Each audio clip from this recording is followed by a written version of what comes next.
पावन अपनी हाथों से कृष्णाय वासुदेवाय हरिये परमात्मने न क्लेश नाशाय गोविंदाय नमो नमः गोविंदाय नमो वसुदेव सुतम देवम कंसानूर्मर्दनम देवकी परमानंदम कृष्णवन जगत गुरु कृष्ण वंदे श्री कृष्णा शरणौ मम श्री कृष्णा शरणौ मम श्री कृष्णा शरणौ।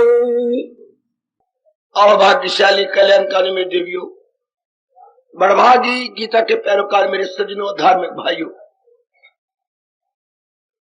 अपने भगवान जी की विशेष कृपा के फलस्वरूप अब हम नए साल से प्रारंभ कर चुके हैं गीता जी का ज्ञान यज्ञ, अर्थात पहले अध्याय से हमने अब भगवान जी के ज्ञान को समझने का इरादा किया। नामकरण पर मैं कई किस्तें आपको दे चुका हूं, आज शायद आखिरी किस्त देने जा रहा हूं। संसार में एक ही विषय है, क्या सुखम भूयात दुखम अभूयात। 4 दिन जो हम अपने अब एकाग्र जाओ मेरी देवियों सज्जनों भगवान से मांग के लाए हैं, उसमें सुख बढ़े दुख कम होते जाए। ये इसलिए सवाल उठा और मांग हुई क्योंकि भगवान ने सृष्टि को द्वंदात्मिक बनाया है, जोड़े जोड़े इसमें काम कर रहे हैं। जैसे 1-2 जोड़े बोलते हो, दिन और रात, सर्दी गर्मी, सुख दुख, हानि लाभ, मान अपमान, जीवन मरण। भगवान ने 2-2 बनाए हैं और दुनिया में कोई ऐसा इंसान नहीं जिसको दोनों अच्छे लगती हैं, केवल भगवान के सच्चे और पक्के भक्तों के। बाकी हर एक का मन एक ओर लगा होता है। इसलिए जीव सुख नहीं पा सकता। जितना चाहता है कि मैं दुखों को कम करूं, उतना बढ़ते जाते हैं। अब आज का जरा विचार ध्यान से सुन लेना।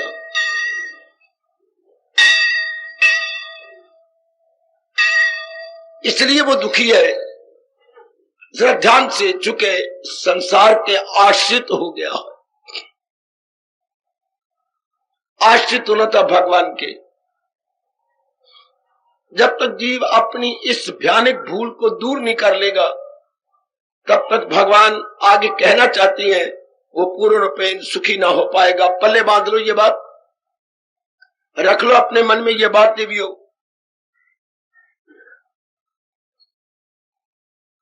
दो ही तो तत्व हैं इस सारे सृष्टि में, जहान और भगवान।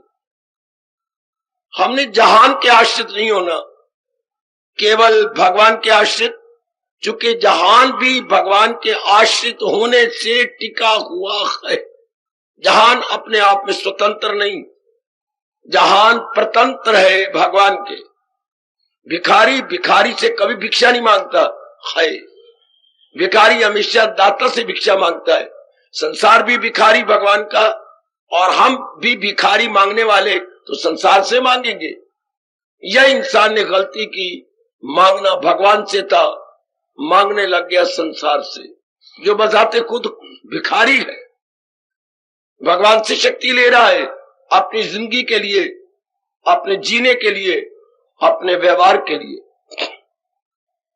मुझे आशा है सज्जनों, आप मन वचन कर्म से अपने इष्ट देव के सहारे हो जाएंगे। अभी बात मान लो, पहले अध्याय के अंदर ये विषाद अर्थात अत्यधिक दुख क्यों दिखाया गया। जीव जिसका नाम अर्जुन रखा गया है, वो जहान का आश्रय लिए बैठा है। जहान के आश्रय लेने वाले, मैं आगे निकल जाना चाहता हूं, हमेशा असमंजस में होते हैं, बेचैन और बेकरार रहते हैं। चूंकि जिनका उन्होंने सहारा ले रखा है वो सदा बौद्धिक रूप से, मानसिक रूप से, शारीरिक रूप से और परिस्थितियों रूप से एक जैसे नहीं रह सकते। उनमें परिवर्तन लाजमी तौर पर आता है। पर आजकल इतने पढ़े लिखे मेरे बच्चे, मेरी बेटियां इस भगवान के अटल नियम की ओर ध्यान ही नहीं देते। इसलिए भगवान कह रहे हैं गम बेहिसाब उनको दिन हो के रात। हम गम से नहीं निकल सकेंगे यदि जहान का सहारा लेते रहे तो। इसलिए आपके सामने दीवार पर मोटे अक्षरों में अंकित कर दिया भगवान का फरमान, मामेकम शरणम व्रज। गीता जी के सारे उपदेश का अति संक्षिप्त सार, शरण है तो केवल भगवान की, भगवान की शरण लेके हमने जहान में रहना है। यदि हमने ऐसा ना किया तो 3 प्रकार के दुख हमें नोच लेंगे, जैसे मुर्दार को गीध, कुत्ते और चीले नोच लेती हैं। गहराई में उतर जाना मेरे सजनों, मेरी देवियों, बड़े गहरे उतर जाना। ये अपने मन में सदा के लिए बिठा लो कि मैंने अपने नारायण का सहारा लेना है। रहना मैंने माँ बाप, बहन भाई, पति पत्नी, बाल बच्चों, समाज के अंदर है, लेकिन उनके भरोसे नहीं। भरोसा मैंने अपने भगवान का लेना है। आपको पक्की बात भगवान जी की बता देता हूं, यदि आपने सच्चे मन से भरोसा भगवान के लिया है तो सारा दिन भगवान का ही चिंतन होगा। देखो अपने प्रभु कितना अच्छे शब्दों में कह रहे गए, क्या क्या न हो उसको फिक्रे चुनाव चुन। इधर उधर का संकल्प विकल्प उसको नहीं आएंगे जिसने अपने मालिक का सहारा लिया। जैसे शादी के बाद आपको पति के ही संकल्प विकल्प आते हैं, चाहे आप कहीं भी हो, मायके हो या ससुराल, किसी सखी के पास हो या नान के, शादी के बाद आपको उसी का ख्याल आएगा। इसलिए जीव आत्मा जिसने अपने भगवान का सहारा ले लिया है, सदा अगर सही रूप में जैसे हमें ले लेना चाहिए तो सदा चिंतन अपने भगवान का। जब सदा चिंतन चल पड़ता है तो भगवान इनाम रूप में, पुरस्कार रूप में ये 3 उपहार हमें देते हैं, विवेक, वैराग और भक्ति। बस यही हमारा बेड़ा पार कर देते हैं। और जिसने नरकों में जाना हो, नाना प्रकार की योनियों में जाना हो, बार बार जन्म मरण में जाना हो, तो वो जहान का सहारा लेता है और 3 राक्षस उसके पीछे पड़ जाते हैं, काम, क्रोध तथा लोभा। ये नरक के 3 द्वार हैं। जैसे आजकल के जमाने में हम 99% नर नारी काम, क्रोध और लोभ के सहारे देख रहे हैं। लेकिन मैं ये जरूर आपसे कहता जाऊंगा, इनका परिणाम देख लो कि परिणाम क्या है। हमारा दादा दादी का, हमारे माता पिता का, हमारा चाचे चाची का, दूर को जाते हो, हमारे मामा मामी का है, अपनी बड़ी बहन का, बड़े भाई का, जिन्होंने जहान के सहारे लिया, आप उनका अपनी आंखों से परिणाम देख लो। ये तो हमारे बहुत नजदीकी रिश्ते हैं। अगर अपने मन को समझा लो, अगर हमने भी इन्हीं की तरह सहारा लिया तो फिर यही हाल होगा जो भगवान जी पहले अध्याय बता रहे हैं, विषाद, बड़ा भारी क्लेश, बड़ी भारी मुसीबत जो सहन भी नहीं हो सकेगी। तो दुख का कारण जहान का सहारा, बेचैनी और बेकरारी का कारण भगवान पर भरोसा न रखना और प्राणी पदार्थों का भरोसा रखना। हर समय चिंता का कारण भगवान के चिंतन को छोड़कर जहान के चिंतन में कोई उम्मीद लेके लग जाना, जबकि भगवान का पाठ है, सहारा किसी का अमल उसका है तक। आप खुद देखो, आपने सहारा भगवान का ले लिया। इस साल में आपने ये पक्का करना है, अभी नहीं तो कभी नहीं, अभी नहीं तो कभी नहीं। अभी हमने पक्का सहारा ले लेना अपने मालिक का। और अगर आपने ले लिया, सपने बंद, संकल्प विकल्प बंद, घूमना फिरना बंद, ज्यादा मेल मिलाप बंद, आखिर में वासनाएं कामनाएं बंद, ध्यान का हो गया प्रबंध। आपको फिर एकांत अच्छा लगेगा और ऐसा ही चाहिए। बाकी जितने हमारे कार्य सारे अनावश्यक है। देखिए मेरे भगवान क्या कह रहे हैं, अनावश्यक कार्य कौन से, अनावश्यक मेल मिलाप कौन सा, जिसका परिणाम में आनंद ना आए, सुख ना आए, शांति ना आए, उसको भगवान जी कह रहे हैं अनावश्यक कार्य। और आजकल के विचित्र समय में 99% नर नारी अनावश्यक कार्य में अपना सारा जीवन बर्बाद कहूंगा कर रही है। आवश्यक कार्य होते हैं जिससे शरीर का निर्वाह हो जाए और परिवार का निर्वाह हो जाए। जैसे हमारे महापुरुष कह के भगवान की जात में समा गए, ओ मेरे साईं, ओ प्रभु इतना दीजियो जा में कुटुंब समाए, मैं भी भूखा ना रहूं, कोई साध ना भूखा जाए। इस तरह यदि आप अपनी विचारधारा बना लेंगे, जीवन के बकाया दिन बड़े आराम से काटेंगे और काफी समय नारी चोला होते हुए आप भगवान में लगा सकेंगे, क्योंकि अनावश्यक कार्यों से निकल जाएंगे। ये सारे अनावश्यक है जो आप कर रहे हैं। ध्यान दे लेना, मैंने ये लाना, मैंने वो लाना, अनावश्यक। फलाने मामे की रस्म है, फलाने की रस्म है, अनावश्यक। गृह प्रवेश है और फलाना प्रवेश है, सारा अनावश्यक। नामकरण है, सारे अनावश्यक। शादी जिस ढंग से आप करते हैं ये बिल्कुल अनावश्यक है, बिल्कुल अनावश्यक। वो रुपया बेटी के नाम लगा देना चाहिए और फिक्स डिपॉजिट कर देना चाहिए और इनका किसी अच्छे मंदिर के अंदर मेल मिलाप करा करके 2 किलो प्रसाद बांट देना चाहिए। इतना रुपया हम बर्बाद करते हैं, वो बेटी के नाम क्यों ना लगा। इन रस्मों रिवाज का कोई फायदा नहीं। पंचों में परमेश्वर होता है, 5 लड़की वाले आ जाएं और 5 आ जाए लड़के वाले, और भगवान जी की पावन मूर्ति की हाजिरी में जो है मंत्र पढ़ दिए जाए जिस पर 10 मिनट से ज्यादा ना लगे। कितना व्यर्थ के धंधे, व्यर्थ की बातें, करोड़ों लाखों रुपए का खर्च, वो आपकी बेटी के काम आएगा, वो कितना अच्छा। अगर आप गहराई में जाएं आप माने बिना रहेंगे। इसको भगवान क्या कह रहे हैं, कर्म, अकर्म और विकर्म। जनता कर्मों और विकर्मों में लगी हुई है, अकर्म में नहीं। इसलिए हम दुख पा रहे हैं। उसके रिएक्शन, क्योंकि हर क्रिया की प्रतिक्रिया, हर एक्शन का रिएक्शन होता है ना, तो अनावश्यक कार्यों का reaction nothing but affliction. Affliction, मुसीबतें, बेचैनी, बेकरारी। तो पहला अध्याय हमें इशारा कर रहा है। पहले अध्याय में एक ऐसा इंसान दिखाया गया जिसको अर्जुन कहा गया है। ये बारमुखी हुआ और निहायत दुखी हुआ। बारमुखी सदा दुखी, ये हमारे भारत का सिद्धांत। अंतर्मुखी सदा सुखी।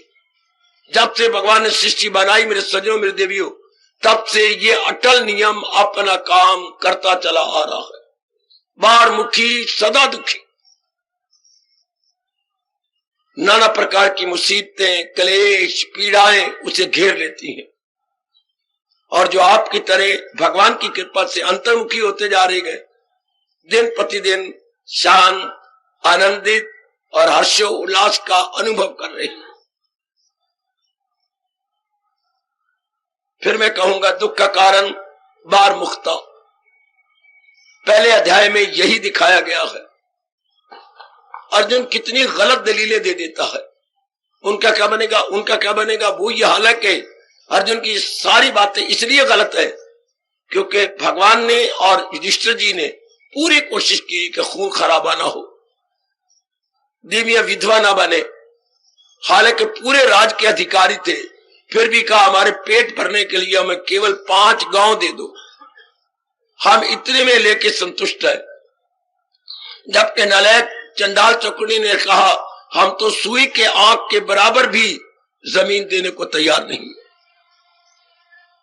जब भगवान ने फिर दूत बन के गए, लेकिन कितना अनादर किया दुर्योधन ने। इस पक्षपाती ग्वाले को कारागार में डाल दो। तब भगवान ने कहा आओ मैं खड़ा हूं, अगर है हिम्मत तो मुझे कारागार में डाल लो। तो इन्होंने अपनी ओर से पूरी कोशिश की कि खून खराबा ना हो। फिर भी अर्जुन जाके ये कहे कि हाय खोकर हम अकले सलीम करने चले गए गुनाह अजीम, कि अपनी बुद्धि खोकर हम इतना बड़ा पाप करने जा रहे। तो अर्जुन की महामूर्खता।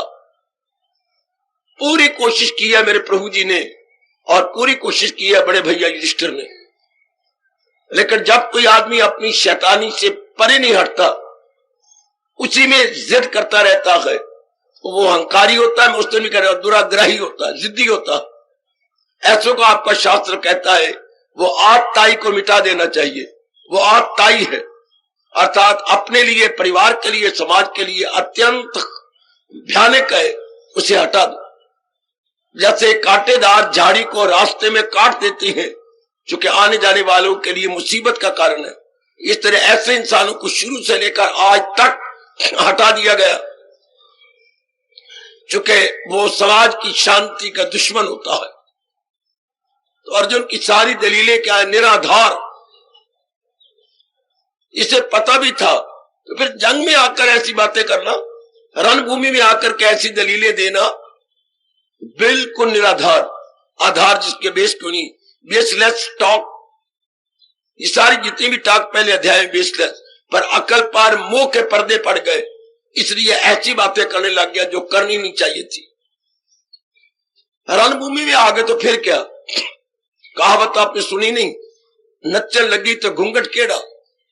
जब आप नचने पे आ गए तो फिर घूंघट निकाल के नचोगी, सिर का कपड़ा और मारोगी कोने के अंदर, और निसंकोच भाव से फिर आप नाचेंगे।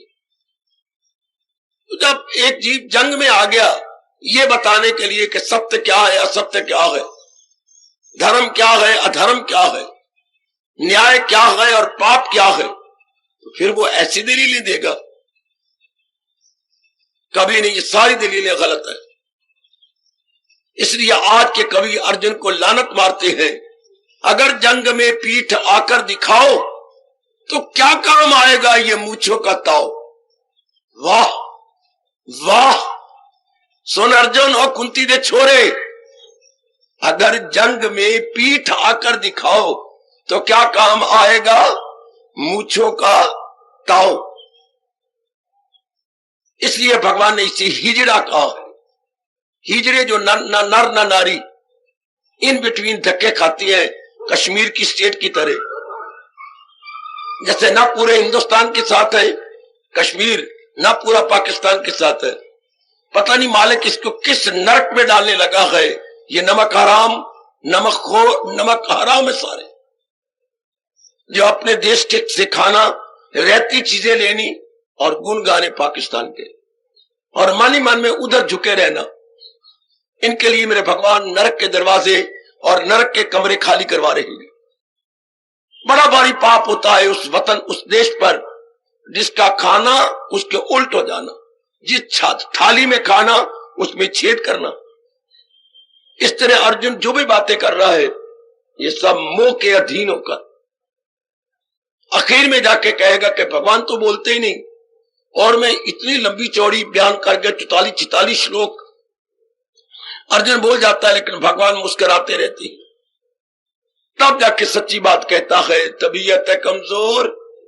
ये आई बात, ये उलझन है। अब क्या मेरा ये उलझन अर्थात टेंशन जो आज हर नर नारी जिस बीमारी में मुब्तला है, अर्जुन ने उसे उलझन कहा है, असमंजस कहा है। अब मैं चेला हूं, मेरी मदद कीजिए, जो हो नेक रास्ता बता दे। यहां से गीता के ज्ञान का बीज पड़ गया कि मैं उलझन में हूं। उलझन में होता है जो ना जाने उचित क्या है, अनुचित क्या है, करना क्या है और ना करना क्या है, उसे उलझन बोलती है।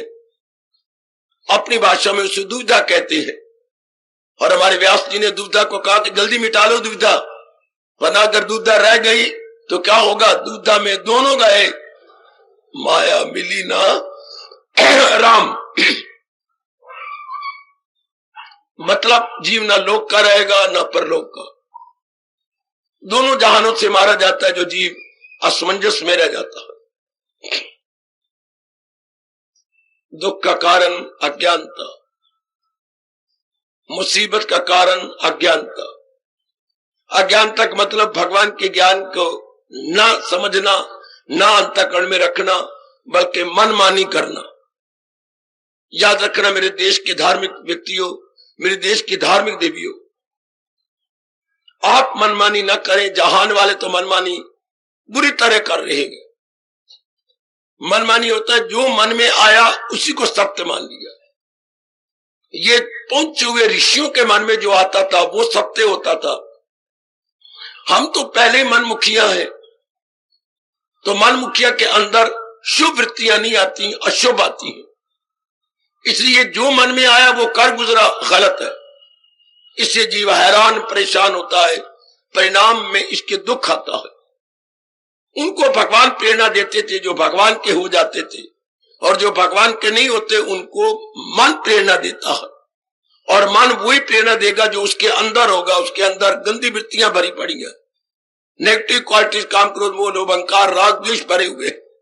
इसलिए कभी ना कहना कि उनको भगवान प्रेरणा। भगवान थोड़े जीवों को जो पूरे रुपये भगवान के बन चुके हैं उन्हीं को भगवान इंस्पायर करते हैं। इंस्पायरेशन उन्हीं को मिलती है। इसलिए भगवान ने कहा वसीला बन न देर कर। वो महाराज जी के हाथ की कठपुतलियां हो जाते हैं। आप जैसे नेक जीव जो अपने आप को भगवान के श्री चरणों में सौंप देते हैं, अपनी कोई इच्छा नहीं रखते, उनको भगवान जी ही गाइड करते हैं हर तरीके से। उनके लिए भगवान ने कहा है करूं हाजते उनकी, वो मेरी हिफाजत में हो सुबह शाम। न कि हर एक ऐरा गहरा नथु कहरा के लिए नहीं, रजिस्टर जैसों के लिए कहा है, इन पांडवों के लिए कि सदा मैं आपके साथ हूं, क्योंकि आपका मन सदा मेरे में लगा रहता है, तो मैं सदा आपके साथ हूं। भगवान ने क्यों पांडवों का पक्ष लिया? पांडवों का पक्ष धर्म का था। तो जहां धर्म होता है वहां धर्म बनाने वाला भगवान होता है। उधर उनका पक्ष शैतान का था, इसलिए उधर शैतान है। उनके पक्ष में काम क्रोध मोह लोभ अहंकार है चंडाल चौकड़ी में, इसलिए उनका नाश हो गया और इनका बाल भी बांका नहीं सकता। लोक भी इनका बना और परलोक भी इन्हीं का बना। ये सिद्धांत था जो भगवान ने बनाना था। सत्यमेव जयते यतो धर्मा तथा जया, ये व्यास ने साबित करना था। जहां धर्म है वही विजय होती है, और जिसके पक्ष में अधर्म होता है उसी का नाश होता है। महाभारत में ये दिखा दिया और रामायण में रावण की सारी लंका जलती हुई दिखाई दी, क्योंकि उनका पक्ष अधर्म का था। वह गंदी वृत्तियों का बोलबाला था। और जो नेक जीव था, एक कौन अपने अपने अपने अपने अपने विभीषण जी, वो पहले ही वहां से निकला। इसलिए मेरे देश में विभीषण के देश निकाले के बाद ये कहावत मशहूर हो गई, बुरे से है दूरी बुरे का इलाज। न भूलो मेरे सजनों, आपको कई रात की बातें इस जग में बता जाऊंगा। बुरे को न कत्ल करो, न गालियां दो, ना अपने मन को काला करो, उससे दूर हो जाओ। बुरे से दूरी बुरे का इलाज क्या है? इससे दूर रहो, उससे ज्यादा व्यवहार न करो, राम राम करो, लेकिन ज्यादा व्यवहार न करो, क्योंकि ओठ बुले सीनी तो जाल का मुश्किल। वो जब भी बोलेगा या व्यवहार करेगा तो वो नुकसान करने वाला होगा, इसलिए उसके साथ व्यवहार भी करना चाहिए। गोसाई जी ने अपनी रामायण यही शिक्षा दी है कि मैं बुरे व्यक्तियों के लिए रामायण नहीं लिख रहा, मैं रब के प्यारों के लिए रामायण लिख रहा हूँ। लेकिन बुरे व्यक्ति फिर भी गुणों में अब वो निकालेंगे। गुणों में बुरे आदमी के चंद्रमा में भी कालक दिखाई देती है, और बुरे आदमी कोने की तरह होते हैं। हाय हिंदुस्तान, हमारे संत शिरोमणि तुलसीदास महाराज जी का बहुत कमाल था। बुरे आदमी मन मुखिया कोने की तरह, ध्यान देना मेरी ओर देखो सारे, वो मेरी माता, मेरी बेटी, मेरे बजीबे, मेरे भाई है, बुरा आदमी जो बार मुखी है, कामी क्रोधी लोभी लालची है, वो क्या होता है, कोयले की तरह। कोयला ठंडा हो तो कालक देगा, और कोयला अंगारा बन जाए तो आपको छाड़ेगा। यही से देश में कहावत है, हार दो लानत, हार दो। कोयला ठंडा हो तो भी लानत, कोयला गर्म होकर अंगारा हो जाए तो भी लानत। बुरा आदमी ठंडा होगा तो आपकी बुरी बात को अब डाल देगा, गर्म होगा तो आपको कतल कर देगा, आपको मार देगा। इसलिए फिर क्या करना चाहिए, बुरे से दूरी। और बुरा आदमी कौन, जो नास्तिक। बुरा आदमी कौन, जो कंचन कामी प्रीति को सब कुछ समझता है। बुरा आदमी कौन, जो बार मुखिया है। भगवान आपको बचाए ऐसे बुरे आदमी से। मेरे प्रभु आपको बचाए नारी का सेवा करे। आजकल के समय में ऐसे बार मुखिया इंसान करोड़ों में बढ़ते जा रहे हैं। अंतर्मुखी इंसानों की गिनती बहुत कम है। भगवान करे जिन निर्बचने में जीवन साथी लेना गए, उनको परमात्मा का प्यारा कोई अंतर्मुखी मिले, वरना देवी कुआरी रह जाना और बुरे आदमी को अपने जीवन साथी न बना। के मर गई रावण की घर वाली मंदोदरी। यही भगवान बताना चाहती है और अपने अवतार के दिनों में यही साबित किया, इसी को कर दिखाया कि सच्चाई की जीत कराने में ऐसी हरकतें करनी पड़े, पाप नहीं होता, पुण्य होता। स्वार्थ के लिए अगर आप कुछ करोगे तो वो पाप होगा, परमार्थ के लिए जो कुछ भी करोगे वो पुण्य होगा। सुनर्जन में ख्वाहिश हो इंसान की, जो दुश्मन ना हो धर्म। ये गीता का श्लोक चारों ओर गूंज रहा है। धर्म के आधार पर जो भी किया जाएगा अर्जुन, वो सब पुण्य होगा, पाप नहीं होगा। धर्म के आधार पर जो कुछ भी किया जाएगा, याद रखना, यंग मैन बड़ी बड़ी बातें में ना बैठते, वो बातें नहीं, बकवास है आपकी। धर्म के आधार पर जो कुछ किया जाएगा वो पुण्य है। देश को बचाने के लिए कहीं आप झूठ भी बोलते हैं तो बोल देना चाहिए। गैया जा रही है और कोई उसे मारना चाहता है जान से, झूठ बोल देना चाहिए, गैयो इधर कह दो, इधर गई। ये आपका शास्त्र बताता है। अपनी माताएं बहनें भाभियों को बचाने के लिए अगर कुछ भी कहना पड़ता है तो कह दो, वो झूठ नहीं होता। चूंकि हमारा देश कहता है ऐसा सत्य सत्य नहीं है, फिल इन द ब्लैंक, ऐसा सत्य सत्य नहीं माना जाता। व्यास जी कहती हैं जिस सत्य के बोलने से अनेकों को हानि पहुंचे। याद रखना, मैं आपके दिल में बिठा रहा हूं, मन में बिठा रहा हूं मेरी देवी, हमारे शास्त्र ऐसे सत्य को सत्य नहीं मानते जिसके बोलने से अनेकों को हानि पहुंचे। हमें हानि वाला काम नहीं करना, वरना गीता में से ये श्लोक निकालना पड़ेगा, किसी को भी आजार, किसी से भी आजार, सर्वभूत हिते रता। अर्जुन मेरा प्यारा सबकी भलाई में कहा। देवियों, मैंने 3-4 दिनों में पुरुषार्थ किया, दुख क्या, क्यों, कैसे। अब जो अर्जुन बोलेगा वो बोल मियां मिट्ठू, आगे क्या बोलूं, चबल चबल। अपने यहां कहावत है देश में, बोल मियां मिट्ठू चबल चबल, वो चबल चबल बोलेगा। यानी जो बातें अर्जुन दलील देने जा रहा है वो सब निरा, चबल चबल का मतलब होता है निराधार या बेसलेस। बेसलेस आर्गुमेंट्स है, बेसफुल आर्गुमेंट नहीं, बिल्कुल बेसलेस है। चूंकि उसको मोह सवार हो चुका है, उसकी मत मारी गई है। यहां पर हमारे महापुरुषों ने एक दृष्टांत दिया है जो मैं देकर, चाहे किसी तरह मेरा गला जा रहा है लेकिन मैं अपना धर्म पूरा समझूंगा। राजा को बड़ा शौक था, एक राजा को बड़ा शौक था हिंदुस्तान में जहां भी नुमाइश लगे जाता जरूर था और अच्छी अच्छी चीजें खरीद कर अपनी रानी को खुश करने के लिए लाता था। अच्छा बाबा, फिर क्या हुआ? फिर क्या हुआ? एक नुमाइश जिसे आप प्रदर्शनी कहती हैं या एग्जिबिशन कहती हैं, वहां गया और उसने सारी नुमाइश में घूम लिया, कोई चीज भी उसे, बोलो आप, अच्छी नहीं लगी जिससे कि उसकी रानी खुश हो जाए। बाबा फिर क्या हुआ? फिर आपका सिर हुआ। फिर क्या बना, फिर आखिर में वो जब आया तो वहां तोते बेचने वाला बैठा हुआ था और वो तोते बेच रहा था, मोटे मोटे तोते उसने पढ़ा रखे थे। अच्छा, आहा, तो वो तोते बोल रहे थे शाबाश शाबाश। एक तोता कह रहा था इसमें भी कोई शक है। क्या बोल रहा था मेरी बेटी? ऐसे नहीं, नखरे से बोलो, इसमें भी कोई शक है। तो अब आया, अरे तोते तुम बोलते हो इसमें भी कोई शक है? अरे मैं इस देश का राजा हूं, इसमें भी कोई शक है?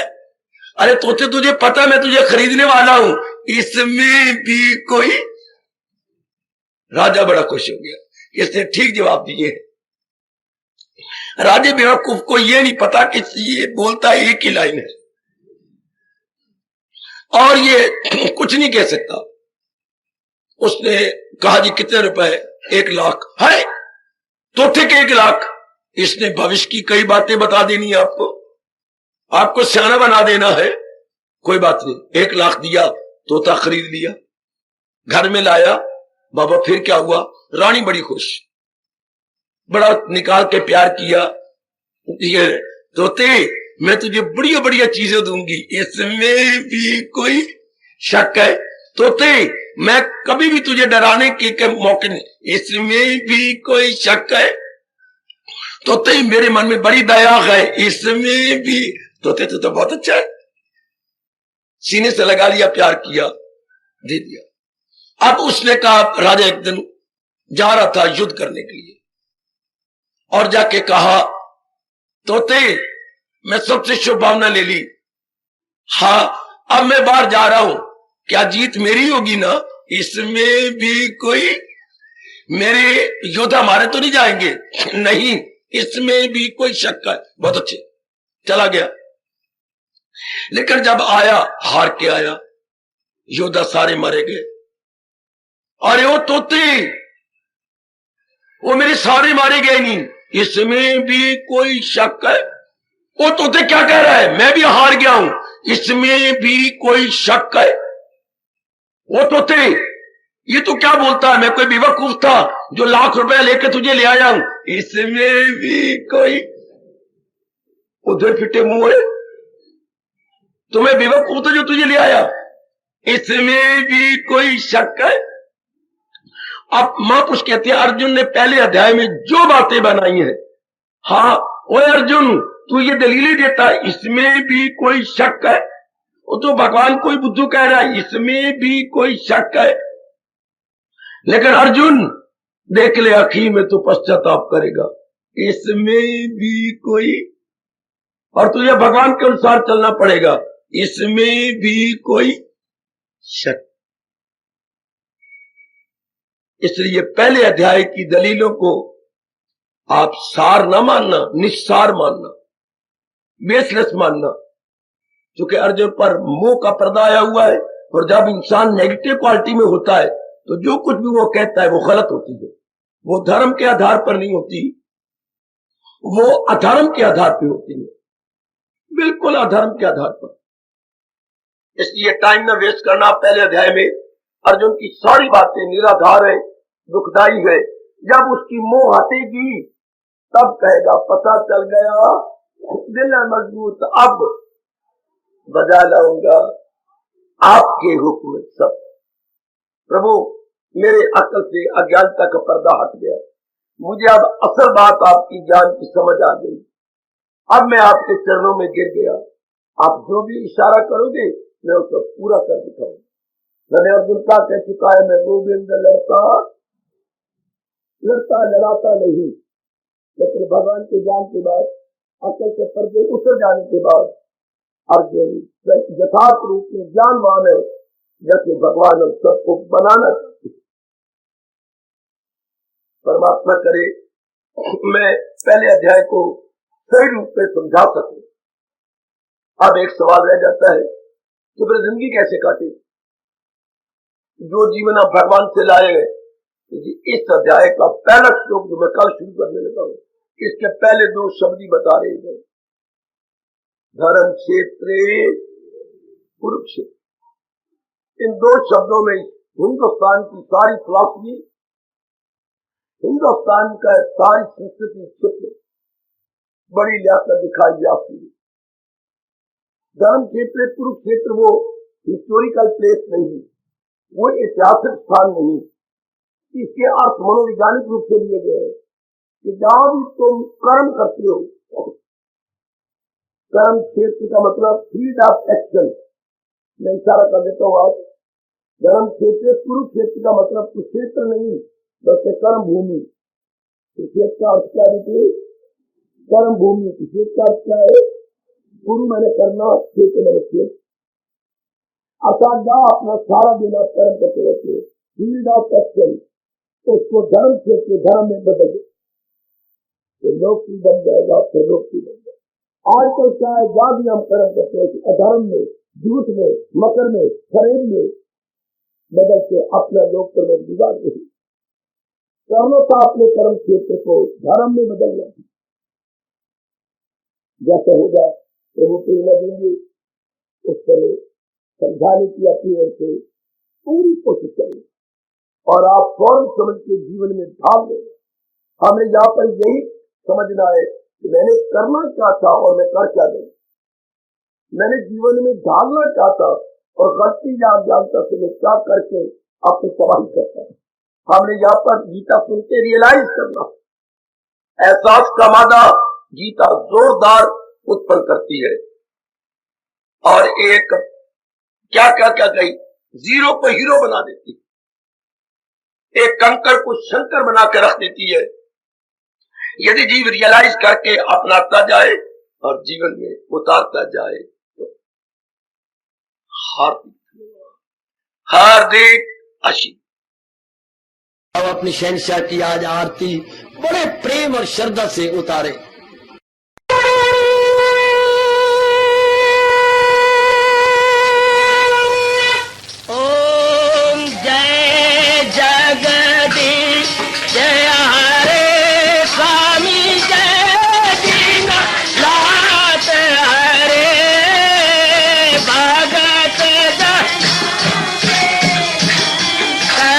दास जनों के अवगुण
सर्वे भवन्तु सुखिनः सर्वे सन्तु निरामयाः सर्वे भद्राणि पश्यन्तु मा कश्चित् दुःखात् भवेत्। हरि ओम शांति शांति शांति। ओम प्रभु इसलिए भगवान कृष्ण की जगत गुरु भगवान कृष्ण महाराज की सफल करना इसलिए हार्दिक धन्यवाद।